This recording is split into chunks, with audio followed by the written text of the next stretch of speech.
माता और पिता, वो ईश्वर जिसकी उपासना करने से व्यक्ति आनंद से विभोर हो जाता है, उसी परमात्मा का स्मरण।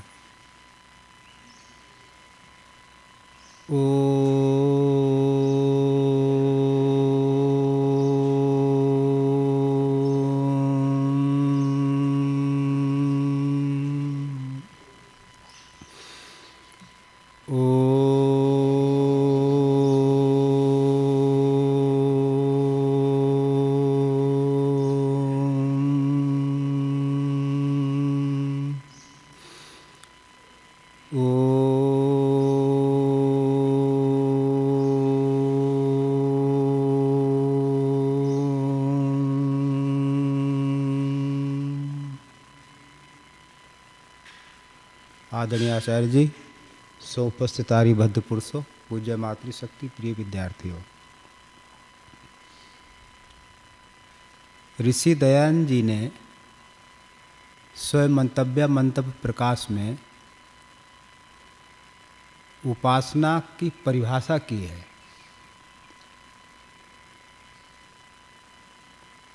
और उस परिभाषा में कई बातें जो हैं वो हमारे समक्ष उपस्थित कर दी हैं।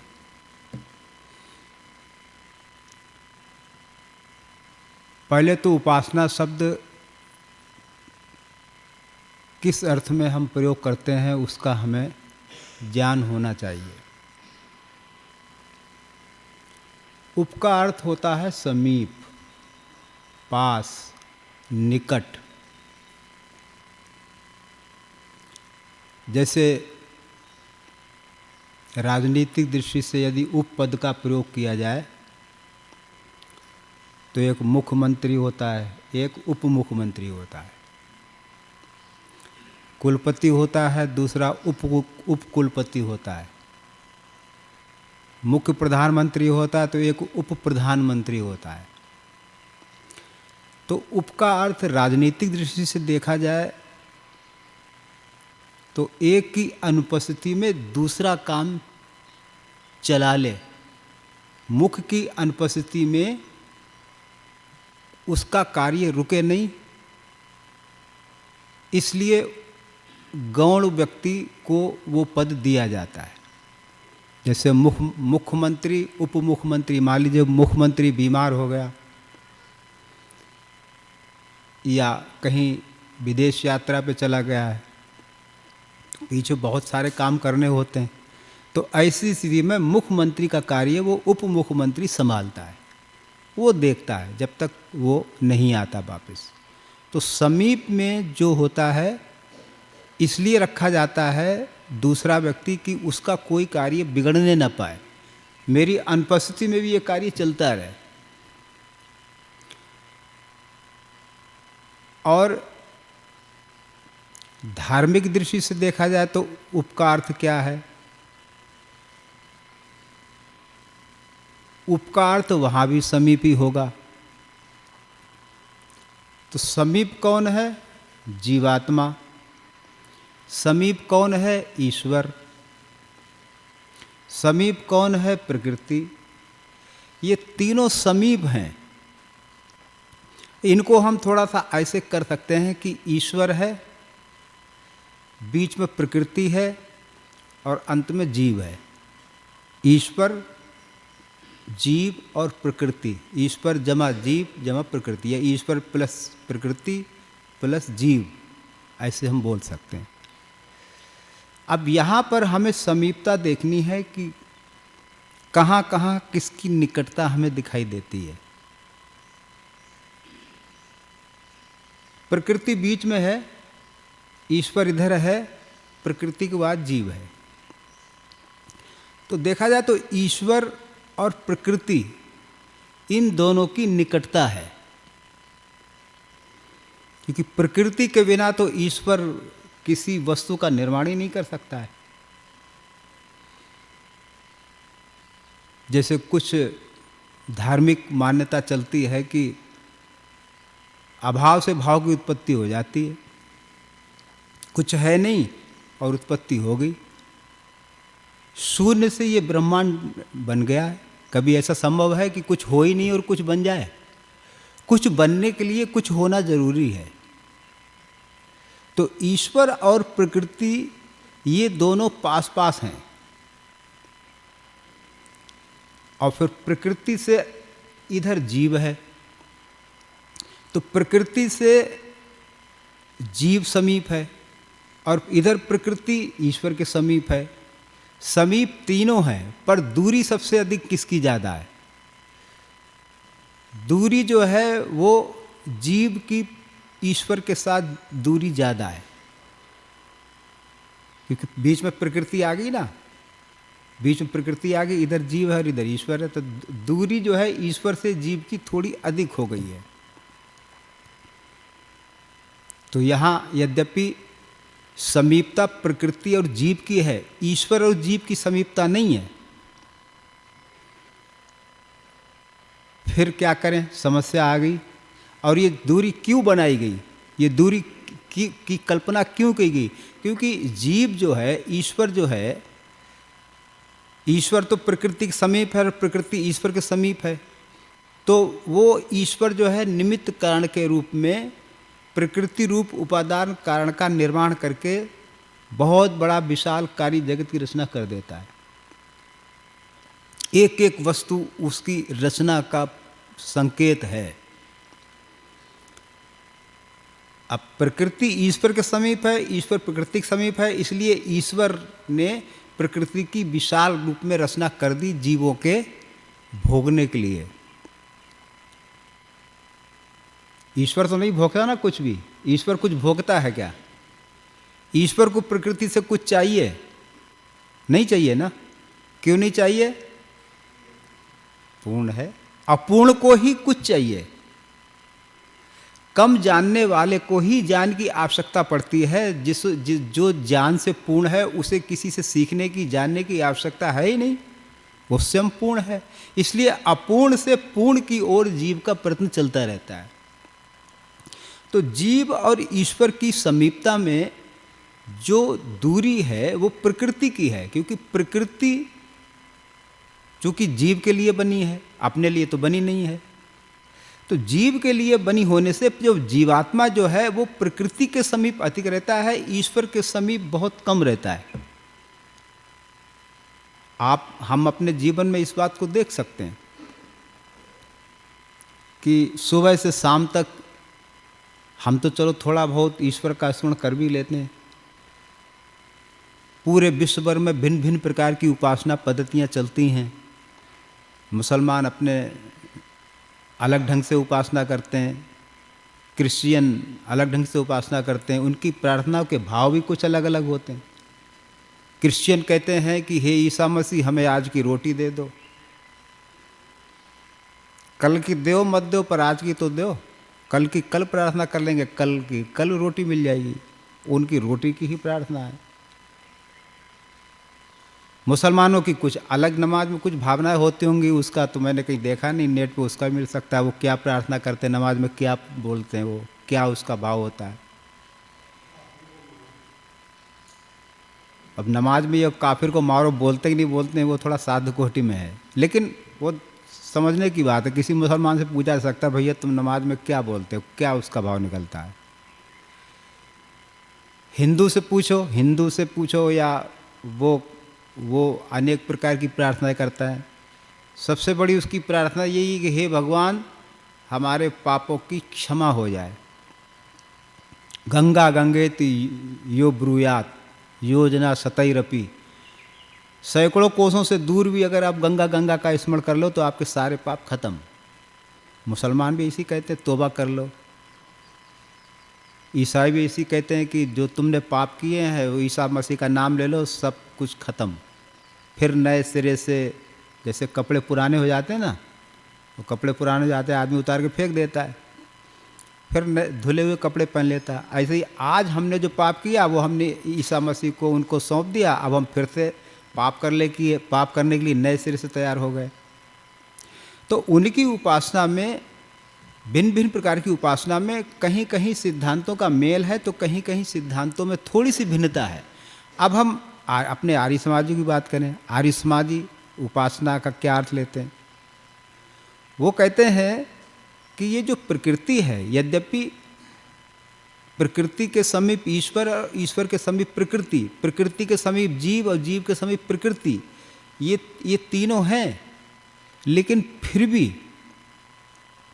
प्रकृति को ईश्वर ने इसलिए हमें संसार रूप में दिया है कि हम इसको भोगें, हम इसकी भिन्न भिन्न वस्तुओं का आनंद प्राप्त करें। भिन्न भिन्न वस्तुओं का आनंद प्राप्त करने के लिए हमारी चेष्टा निरंतर लगी रहे।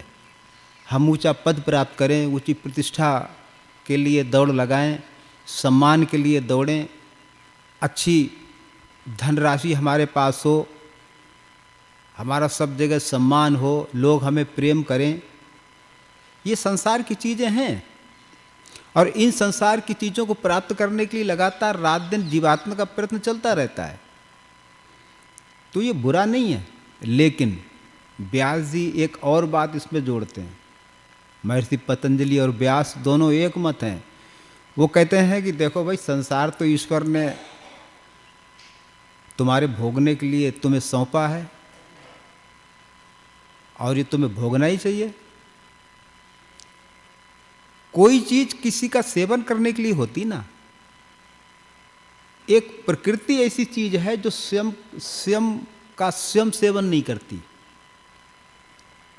जैसे मैं कहूं कि घर घर के लिए है, माइक माइक के लिए है, पुस्तक पुस्तक के लिए है, तो ये चलेगा क्या? पुस्तक पुस्तक पढ़ने वाले के लिए है, घर घर में रहने वाले के लिए है, घर घर के लिए नहीं है, घर घर में रहने वाले के लिए है। तो जो रहने वाला है, जो पुस्तक पढ़ने वाला है, वो कौन है? वो जड़ है क्या? वो हम आप हैं। तो इससे पता लगता है कि प्रकृति जो है वो अपने भोग के लिए नहीं बनी है, वो चेतन जीवात्मा के भोग के लिए, चेतन जीवात्मा की इसका उपयोग करे, इसका भरपूर सेवन करे, और उसी के लिए पूरा प्रकृति का जो ये ऐश्वर्य है, ये इस ऐश्वर्य को भोगने के लिए जीवात्मा का प्रयत्न रात दिन चलता रहता है, रुकता ही नहीं है। तो पतंजलि क्या कहते हैं कि देखो, जीवात्मा हो ना तुम, हम भी हैं, ठीक है, और संसार को भोगने के लिए हमें ये परमात्मा ने हमें विभिन्न प्रकार के साधन दिए हैं। लेकिन एक बात का ध्यान रखो, वो कहते हैं भोगप वर्गार्थम दृश्यम। ये दृश्य, ये जगत, ये कार्य जगत केवल आपके उपयोग के लिए नहीं है, आपके उपयोग के लिए ही केवल नहीं है, इसका और भी कोई उद्देश्य है, क्योंकि प्रकृति को देख करके ही आदमी की दृष्टि बदलती है। दूसरा क्या है? तो कहते हैं भोग अपवर्गार्थम दृश्यम। स्थिति भूत वो है ना, योग दर्शन सूत्र है, प्रकाश क्रिया स्थिति शीलम। प्रकाश क्रिया और स्थिति, प्रकाश का मतलब है सत्वगुण, क्रिया का मतलब है रजोगुण, प्रकाश की स्थिति का मतलब है तमोगुण। तो इन त्रिगुणात्मक जो जगत जो हमारे आप के लिए, प्राणी मार्ग के लिए जो बनाया गया है, तो कहते हैं एक तो भोगार्थम, एक तो भोग के लिए बनाया है। तरह तरह की चीज़ें हैं, हम खाते हैं, अपना स्वास्थ्य अच्छा बनाते हैं, तरह तरह के फल खाते हैं, तरह तरह का पानी पीते हैं, तरह तरह की चीज़ों का हम उपयोग करके, और हम प्रसन्नचित्त होते हैं। लेकिन वो कहते हैं ये अंतिम नहीं है। इसे अंतिम अगर हमने मान लिया कि मुझे बस प्रकृति को भोगना है, मुझे केवल संसार के सुख को ही प्राप्त करना है, इसी से मेरी तृप्ति, इसी से मेरी संतुष्टि, इसी से मेरे जीवन की साध पूरी हो जाएगी, ये मानना कोरी भ्रांति है। तो जो आदमी केवल भौतिकवादी बन करके केवल संसार से ही तृप्ति चाहता है, उस व्यक्ति के जीवन में कभी भी तृप्ति और संतोष का अवतरण नहीं होगा। तो इससे क्या निकला कि प्रकृति के समीप जीव तो है, लेकिन अगर जीव प्रकृति में ही उलझ जाता है तो फिर ईश्वर के समीप में पहुंच ही नहीं पाएगा, क्योंकि बीच में प्रकृति आ गई ना। ये यजुर्वेद के 40वें अध्याय में क्या कहा है? हिरणमयेन पात्रेण सत्यस्य पिहितम मुखम। वो कहती है जो संसार का जो चमक दमक आकर्षण है ना, इसके नीचे सत्य ढका हुआ है। अब आदमी ऊपर की चमक दमक को देख लेता, नीचे क्या है उसकी ओर दृष्टि नहीं जाती। तो यहाँ पर जीव जो है प्रकृति के समीप होने से जीवात्मा अल्पज्ञता से, अज्ञानता से, मूर्खता से वो संसार के कार्यों में ही उलझा रहता है, और संसार के कार्य में उलझा हुआ रह करके और फिर वो विभिन्न प्रकार के अपने कर्मों का निर्माण करता रहता है। शुभ कर्म भी इसी में करता है, अशुभ कर्म भी इसी में करता है, पाप कर्म भी इसी प्रकृति में करता है और पुण्य कर्म भी इसी प्रकृति के अंदर ही करता है। इस प्रकार से उसका राग द्वेष का जो कर्माशय है वो निर्माण होता चला जाता है। और राग द्वेष का जब कर्माशय बनता है तो कर्माशय फिर संस्कार बनते हैं। संस्कार क्या करते हैं? संस्कार हमें पाप कर्म की ओर ले जा सकते हैं, संस्कार हमें शुभ कर्म की ओर भी ले जा सकते हैं। ये हमारे संस्कारों का जो निर्माण है उनके निर्माण करता हम हैं। अब हमने जिन जिन संस्कारों का निर्माण किया है वो संस्कार अब हमें धक्का देते रहते हैं। जैसे किसी ने क्रोध का उदाहरण लेते हैं, जैसे किसी ने क्रोध किया है, अब एक संस्कार बन गया। संस्कार कैसे बना? जैसे आप एक रुमाल लीजिए, रुमाल ले लीजिए, उसमें कपूर डाल दीजिए, कपूर डाल करके उसको आप 1 घंटे तक छोड़ दीजिए। अब आप कपूर को निकाल दीजिए। रुमाल आपके पास है, कपूर नहीं है, लेकिन उस रुमाल में कपूर की गंध आ रही है, क्योंकि उसमें थोड़ी देर पहले हमने कपूर रखा हुआ था। तो ऐसे ही हम जो भी कर्म करते हैं, हम बोलना, सोचना, लिखना, देखना, हम जिन जिन भावनाओं से युक्त होकर के कर्म करते हैं वो भावनाएं संस्कार के रूप में हमारे मन पर छप जाती हैं। और उन संस्कारों से प्रेरित होकर के फिर जीवात्मा जब कर्म करता है तो या तो अपना भविष्य खराब करता है या अपने भविष्य को उज्जवल बनाता है। तो भविष्य को खराब करना और उज्जवल करना ये हमारे संस्कार ही करते हैं, जिन्हें हमने खुद बनाया है। तो जैसे किसी ने क्रोध का अगर अभ्यास किया है तो क्रोध का आलम्बन होते ही व्यक्ति क्रोध से रुक नहीं सकता है। जैसे उदाहरण के लिए आप किसी सभा में गए, आपने जूते बहुत करीने से, बहुत ढंग से रखे हैं, आप अच्छे जूते लग रहे हैं, बड़े अच्छे जूते हैं, जैसे आज ही जोड़ा खरीद के लाए हैं अहमदाबाद से, किसी बड़ी कंपनी से अच्छे जूते खरीद के लाए। आप जा रहे हैं किसी धार्मिक सभा में या किसी राजनीतिक पार्टी में या किसी बारात में, विवाह में, कहीं भी जा रहे हैं। आप से पहले एक आदमी और गया, उसने आपके जूते को ठोकर मारी, एक जूता आपका उल्टा हो गया, एक सीधा रहा, एक उल्टा हो गया।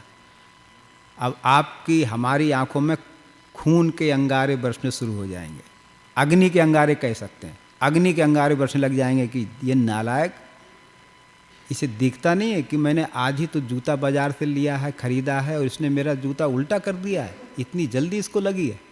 और अगर गुस्सा नहीं रोक पाए तो जाकर उसका गिरबान भी पकड़ सकते पीछे से कि भाई तुझे दिखाई नहीं देता ये क्या किया तूने। अगर गुस्सा नियंत्रण नहीं है तो उसका गिरबान आप पकड़ सकते हैं, हमने भी पकड़ा है। जब हमें ज्ञान नहीं था तो हमने भी पकड़ा है, पीछे से पकड़ा है, आगे से पकड़ा है। तो ये क्यों होता है? ये इसलिए होता है क्योंकि हमारा क्रोध का एक संस्कार पड़ गया। वो संस्कार के कारण से अब हमने उसको, अगर क्रोध पर थोड़ा सा नियंत्रण है, क्रोध पर थोड़ा सा कंट्रोल है, तब तो हम थोड़ा सा आंतरिक गुस्सा तो करेंगे, आंतरिक क्रोध तो उभरेगा, लेकिन हम कोई शारीरिक क्रिया नहीं करेंगे, इतना अंतर आएगा। लेकिन अगर हमारा क्रोध पर नियंत्रण नहीं है, क्रोध का संस्कार बहुत तेज है, तो हो सकता है कि हम उसके साथ में मार पिटाई भी कर दें। अब वो घटना घट गई, जूता आपने सीधा कर दिया, कोई दिक्कत नहीं, अंदर चले गए। अब बाहर आप निकले या मैं निकला, किसी का उदाहरण ले सकते हैं, बाहर निकले और संयोग से वही व्यक्ति आपसे पहले निकला, उसने फिर जूता उल्टा कर दिया। जानबूझ के किया या अनजाने में किया, पर जूता उसने उल्टा कर दिया। अब जो हम जाने से पहले हमने जो क्रोध किया था और उसको हमने अपशब्द कहते या हमने उसको क्रोध को मन में रख लिया था, हमने उसको कुछ कहा नहीं था, लेकिन मन में तो दुर्भावना आएगी कि ये व्यक्ति अच्छा नहीं है, ये असावधान है, ये क्या योग की बातें सीखेगा, ये क्या सत्संग सभा में जाकर के क्या महात्मा जी से कोई शिक्षा ग्रहण करेगा। इसे यही नहीं पता है कि किसी का जूता उल्टा कर रहा हूँ सीधा कर रहा हूँ। अब जब वापस वो जाएगा, बाहर निकलेगा, संयोग से उसी व्यक्ति ने फिर जूता उल्टा कर दिया या ठोकर मार दी, अब जो क्रोध का संस्कार हमारा पहले बना है, अब वो फिर क्रोध आएगा, दोबारा क्रोध आएगा। इस तरह से ये क्रोध की रेखा एक से दूसरी, दूसरी से तीसरी, तीसरी से चौथी, पांचवी, ये क्रोध की रेखा जो है ये निरंतर बढ़ती चली जाएगी। और इस रेखा को गहरा करने में हमारा अज्ञान काम करता है। जिस दिन हमको ये समझ में आ गया कि क्रोध करने से अपना जी जलता है, हम उसको समझाएंगे, उसको प्रेम से समझाएंगे, तो क्रोध करने से व्यक्ति का स्वयं का जी जलता है, स्वयं का नुकसान होता है। जिस दिन उसको ये समझ में आ जाएगा, उस दिन फिर वो विपरीत संस्कार बनाना शुरू कर देगा। क्या संस्कार बनाना शुरू कर देगा? अगर जूता उल्टा हो भी गया तो उस दिन वो क्रोध नहीं करेगा, कोई बात नहीं, हम सीधा कर लेंगे, बाद में उसको समझा देंगे। तो ये जो संस्कार हैं, इन संस्कारों से प्रकृति के माध्यम से जीवात्मा शुभ अशुभ कर्म करने में लगा ही रहता है। और इसी को वो प्रकृति को ही सब कुछ मान करके सुबह से शाम तक हम प्रकृति में ही उलझे रहते हैं। खाना पीना, देखना, चखना, सुनना, अगर यही हमारा सब चल रहा है तो इसका मतलब है कि हम प्रकृति के तो समीप हैं, लेकिन ईश्वर के समीप हम नहीं, क्योंकि बीच में प्रकृति आ गई है। हिरण्मयन पात्रण वाली बात आ गई। अब स्वामी जी क्या उपासना परिभाषा करते हैं स्वयं मंतव्य प्रकाश में? वो कहते हैं कि ईश्वर के जैसे गुणकर्म स्वभाव पवित्र हैं, लगभग भाव इस तरह है, जैसे ईश्वर के गुण कर्म स्वभाव पवित्र हैं वैसे ही अपने करना, ये उनकी एक बात है। अब यहाँ पर क्या है, यहाँ पर स्वामी जी संसार से उसको अलग नहीं कर रहे हैं कि आप संसार छोड़ दीजिए। स्वामी जी ये बताना चाह रहे हैं कि अब आप प्रकृति की उपासना छोड़ करके या प्रकृति को गौण मान करके आप ईश्वर के साथ जुड़िए। और ईश्वर के साथ जुड़ने की प्रक्रिया क्या है कि जैसे ईश्वर के गुण कर्म स्वभाव पवित्र हैं, उसके गुण पवित्र है, उसके कर्म पवित्र हैं, उससे एक भी अपवित्र कार्य ईश्वर से नहीं होता है, वैसे ही अपने भी करना। कैसे अपने करेंगे? अब यहाँ पर ईश्वर और जीव अब ये समीप हो गया है, प्रकृति गौण हो गई, प्रकृति अब तीसरे नंबर पर चली गई। अब उसने शुरू क्या किया, एक उदाहरण से ये बात स्पष्ट होगी। हम गर्मी में चल रहे हैं और चलते चलते हम मान लीजिए मंसूरी पहुंच गए। अभी तक हम बस में आ रहे थे, कार में आ रहे थे, गर्मी लग रही थी या धूप में चल रहे थे। अब जैसे ही हम ठंडे प्रदेश में पहुँचे, हिमालय के प्रदेश में पहुँचे, वैसे ही उस हिमालय की ठंडी हवा जो है हमारे शरीर के साथ में टकराने लग जाती है। तो हम आश्चर्यचकित हो जाते हैं, अरे अभी तो हम इतने गर्मी में आ रहे थे, बड़ा अच्छा लग रहा था, अब ये हिमालय की ठंडी हवा, छाती को चीर देने वाली हवा अब हमें लगने लगी। तो अब हम अपना स्वेटर का इंतजाम करते हैं, सिर पर टोपा ओढ़ते हैं, कोई व्यवस्था करते हैं। ऐसे ही जब जीव जब ईश्वर के समीप बैठता है, उपासना, आसनम मतलब बैठना, जब ईश्वर के समीप जीव बैठता है तो उस ईश्वर का जो गुण है, जैसे हिमालय की सर्दी या अग्नि की गर्मी हमें तुरंत अनुभव में होने लग जाती है, वैसे ही जब हम ईश्वर के समीप किसी एक गुण का आश्रय लेकर के उसके पास बैठते हैं, उसके पास कैसे बैठेंगे? तो स्वामी जी ने फिर इसका दूसरा उदाहरण दिया कि वो पास कैसे बैठोगे।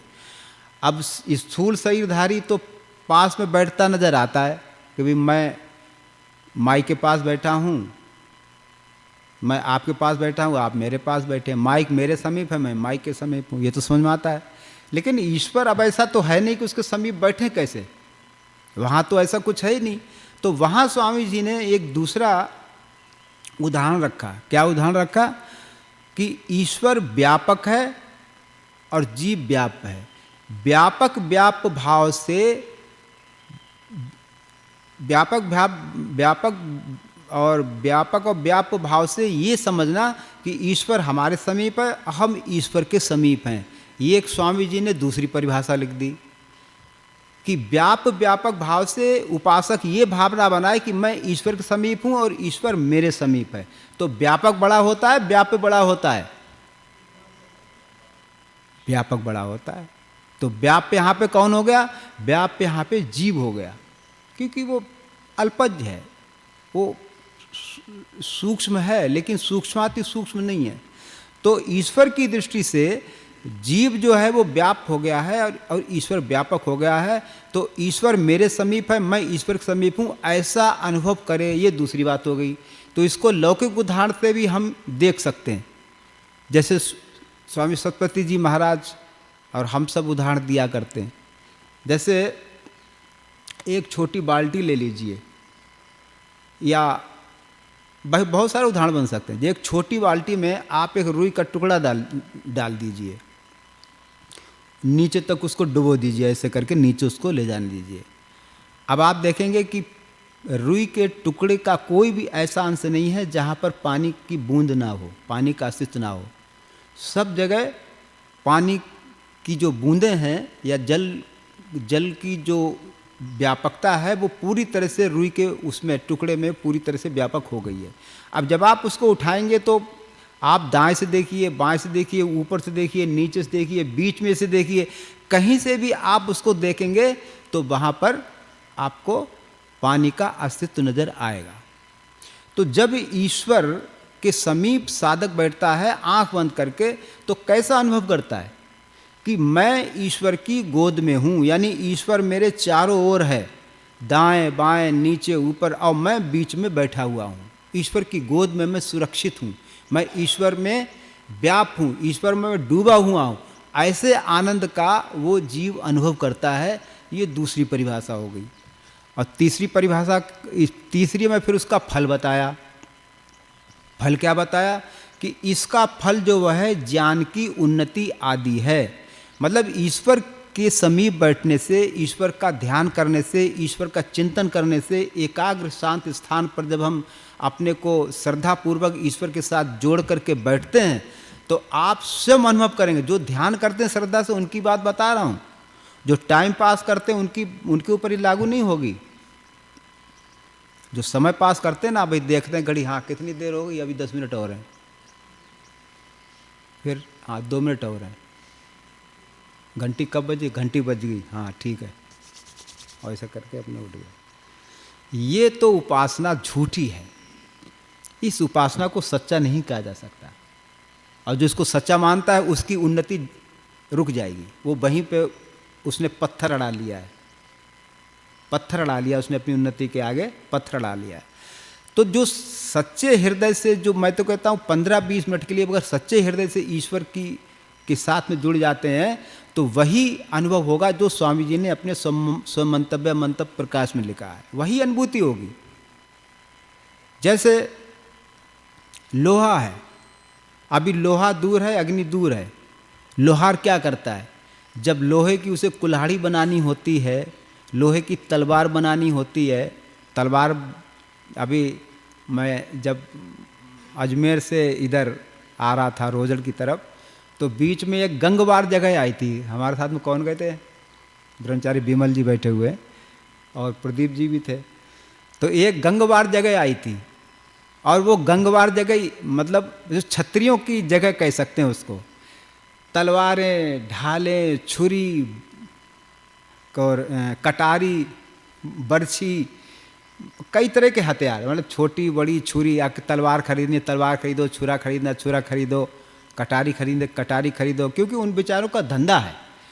जब राजा महाराजाओं का काल था और लड़ाइयाँ तलवारों से और कटारों से और इनसे हुआ करती थी, तो उस समय वो बनाते थे। अब तलवार, कटार और छुरी अब इतना नहीं चलती, तो फिर भी वो अपना बिजनेस चला रहे हैं। तो बहुत दूर तक उनकी दुकानें नजर आ रही थी।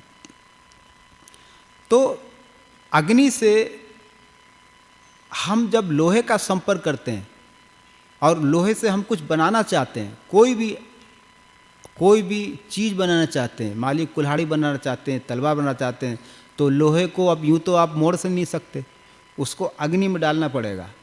अग्नि में डालेंगे तो पिघलेगा, उसको फिर बाहर निकालेंगे, फिर ठंडा करेंगे, फिर वो लोहा ऐसे ऐसे कूटता है, हथौड़ा मारता है, फिर डालेगा, फिर निकालेगा, फिर डालेगा, फिर निकालेगा।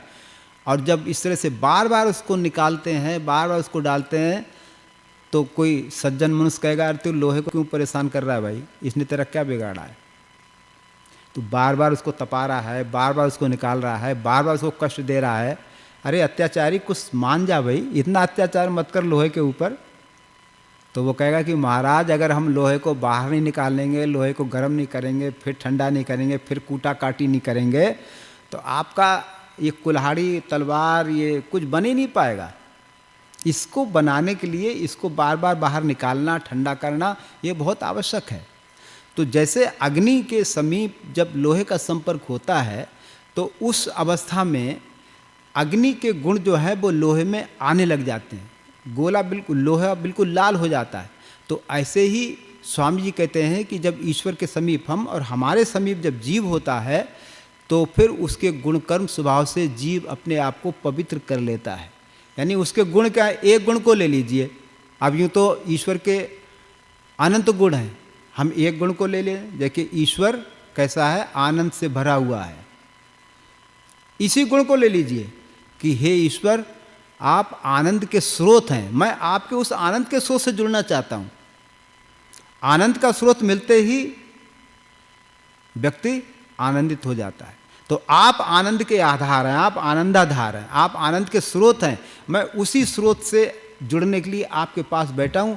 आपका आनंद मुझे भी चाहिए। और आप भावना बनाइए कि ईश्वर से मुझे आनंद, ईश्वर से मुझे शांति, ईश्वर से मुझे आत्मविश्वास, निडरता, निर्भयता मुझे प्राप्त हो रही है। उसी क्षण किसी एक गुण का आश्रय लेकर के, एक दिन एक का ले, जैसे आज ले लो ईश्वर आनंद है, उसका ले, कल ये ले लो हे ईश्वर आप निर्भय हैं, मैं भी निर्भय बनूं, कल दूसरा गुण ले लो। ऐसे सालों साल पूरे जीवन भर ईश्वर के एक एक गुण को लेकर के अगर हम उपासना करते रहेंगे तो हम ईश्वर की उपासना से कभी ऊबेंगे नहीं। तो जैसा मैंने पहले बताया कि ईश्वर, जीव और प्रकृति, इन तीनों के यथार्थ स्वरूप का बोध करना और भोग अपवर्गार्थम दृश्यम, ये संसार केवल हमें उपयोग के लिए नहीं मिला है, ये हमें ईश्वर को जानने के लिए भी मिला है, ये हमें मोक्ष को प्राप्त करने के लिए मिला है। और इस संसार से ही हम मोक्ष प्राप्त कर सकते हैं, इस संसार से ही हम बंधन को प्राप्त कर सकते हैं। बंधन और मोक्ष का कारण ये संसार है, ईश्वर नहीं है, प्रकृति है। इसलिए प्रकृति से बंधना भी हमारे हाथ में है और प्रकृति से छूटना भी हमारे हाथ में है। तो स्वामी दयानंद जी ने जो समंतव्य मंतव्य प्रकाश की जो परिभाषा लिखी है कि इसका फल क्या होगा, ज्ञान की उन्नति, कर्म की उन्नति, व्यवहार की उन्नति, यानी सब जगह वो व्यक्ति आगे ही आगे बढ़ेगा जो ईश्वर का सच्चे हृदय से ध्यान करेगा। उसके अंदर धीरे धीरे ईश्वर के गुण आते ही चले जाएंगे और वो व्यक्ति अपने जीवन में कभी खालीपन अनुभव नहीं करेगा, कभी अपने जीवन से घृणा नहीं करेगा, अपने जीवन से कभी रूठेगा नहीं, उसके जीवन में खिन्नता का कोई नाम निशान नहीं होगा, उसके जीवन में संताप नहीं होगा, जैसे जैसे वो ईश्वर की उपासना करेगा। तो ये आज मैंने थोड़ा सा समय लिया, बाकी चर्चा फिर आगे करेंगे। शांति पाठ। ओम द्यौ शांतिरंतरिक्षं शांति पृथिवी शांतिराप शांतिरोषधया शांति वनस्पतया शांतिर्विश्वे देवा शांतिर्ब्रह्म शांति सर्वं शांति शांतिरेव शांति सामा शांतिरेधि। ओम शांति शांति शांति। सर्वेभ्यो नमः। सबको सादर नमस्ते।